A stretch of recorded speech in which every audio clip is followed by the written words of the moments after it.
जब आप सुन रहे थे निर्मला सीतारमण का बजट भाषण, 57 मुस्लिम देशों में देखी जा रही थी योगी के शहर की तस्वीर। आधी रात को वाराणसी में जब हटवाई गई बैरिकेडिंग, लोगों को भी नहीं पता था आज साक्षात महादेव आने वाले हैं।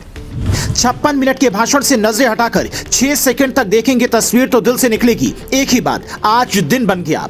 जब पूरा देश निर्मला सीतारमण का बजट भाषण सुन रहा था, वो संसद भवन में खड़े होकर ये बता रही थी कि टैक्स स्लैब में कोई बदलाव नहीं होगा, कोई बड़ा ऐलान नहीं करूंगी क्योंकि ये अंतरिम बजट है, यानी चुनावी साल में पेश होने वाला बजट। तब 57 मुस्लिम देशों में योगी के शहर से आई एक तस्वीर बार बार देखी जा रही थी। हर कोई इस तस्वीर को देखकर हैरान था, कितनी जल्दी ये कैसे हो गया। खुद पीएम मोदी भी ये सोच रहे थे कि अयोध्या में इतना वक्त और काशी में इतनी जल्दी। एक रिटायर होने वाले जज ने अपनी ड्यूटी के आखिरी दिन जो फैसला सुनाया, उसने काशी की ही काया पलट दी। आधी रात को वाराणसी के डीएम दलबल के साथ ज्ञानव्यापी पहुंचे। वहां पर लगी बड़ी बड़ी बैरिकेडिंग हटवाई गई। साथ में पुजारी और ढेर सारे पुलिसकर्मी थे, तो दूसरे पक्ष के लोग थोड़े परेशान थे, पर किसी ने कुछ नहीं किया, बल्कि सब लोग ज्ञानव्यापी मस्जिद के तहखाने में पहुंचे, जहां से भगवान की मूर्तियां मिली थी। वहां जाकर विधि विधान से पुजारी ने पूजा की। उसके बाद ये तस्वीर सामने आई, जिसमें आप देख सकते हैं कि सबके हाथ में विश्वेश्वर महादेव की फोटो है। हिंदू पक्ष के लोग लगातार जश्न मना रहे हैं, एक दूसरे को मिठाइयां खिला रहे हैं, और जिस शिवलिंग को कुछ लोग फव्वारा बता रहे हैं, उसकी तस्वीर पोस्टर पर छपवाकर अब हिंदू पक्ष के लोग बता रहे हैं कि ये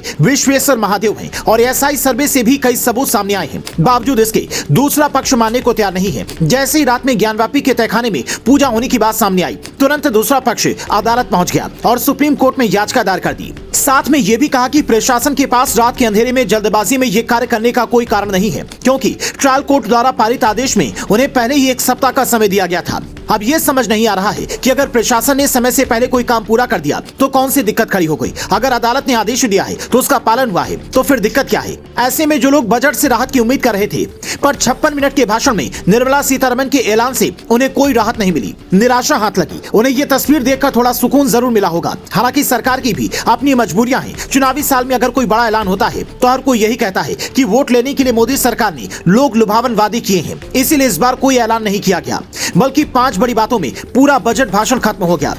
पहला, प्रधानमंत्री आवास योजना के तहत 2 करोड़ और घर बनाए जाएंगे। दूसरा, पर्यटन को बढ़ावा देने के लिए राज्यों को दीर्घकालिक ब्याज मुक्त कर्ज मिलेगा। तीसरा, तकनीक प्रेमी युवाओं को बढ़ावा मिलेगा, कम या 0 ब्याज दर पर फाइनेंस मिलेगा। चौथा, अब 3 करोड़ लखपति दीदी बनाने का लक्ष्य है। पांचवा, गरीब महिला, किसान और युवाओं पर हमारा फोकस है। बजट भाषण से पहले राष्ट्रपति द्रौपदी मुर्मू ने वित्त मंत्री निर्मला सीतारमण का मुंह मीठा करवाया। 6ठी बार बजट पेश कर निर्मला सीतारमण ने जहां पर एक नया रिकॉर्ड अपने नाम किया है और देश को विकास के पथ पर बढ़ाने का संकल्प पेश किया है, तो वहीं काशी से आई तस्वीर ने बता दिया कि देश के धार्मिक और सांस्कृतिक संरक्षण का जो काम शुरू हुआ है, उसमें अयोध्या के बाद अब काशी की बारी जल्द आने वाली है। ज्ञानव्यापी के तहखाने में पूजा की खबर पर आप क्या कहेंगे, कमेंट कर बताएं।